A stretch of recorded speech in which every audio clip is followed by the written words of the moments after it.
সামাজিক যোগাযোগের মাধ্যমে কন্টেন্ট ক্রিয়েটর প্রিন্স মামুন ও লায়লাকে নিয়ে সম্প্রতি চলছে জোর আলোচনা ও সমালোচনা। ব্যক্তিগত সম্পর্ক এবং পরস্পরের প্রতি অভিযোগ আবেদনের মধ্যে দিয়ে তৈরি হয়েছে নানামুখী বিতর্ক।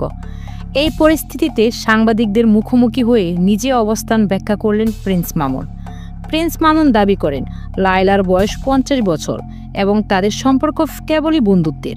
তিনি বলেন, আমার সঙ্গে লায়লার 3 বছরের সম্পর্ক ছিল। এরই মধ্যে আমি কখনোই তার ভোটার আইডি কার্ডটাও দেখিনি। মামুন আরও বলেন, আমার জন্ম 2004 সালে। বয়স দেখে ভালোবাসা হয় না, বয়স একটা নাম্বার। ভালোবাসা হয়ে যায় মায়া হয়ে, কিন্তু সে মায়াটা যে এমন ভয়ঙ্কর রূপ নিবে তা তো আমি জানতাম না।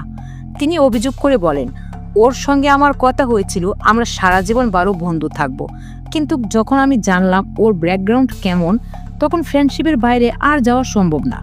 আমি ব্যাক করতে গেলেও ও আমাকে টাকায় আটকে রাখে।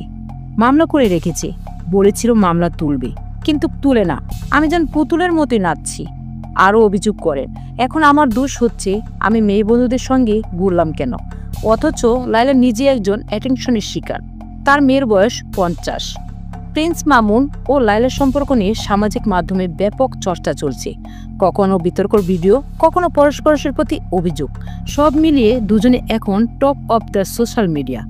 তবে এই বিতর্কের কতটা বাস্তবতা, কতটা মঙ্গরা তা নিয়ে চলছে মিশ্র প্রতিক্রিয়া।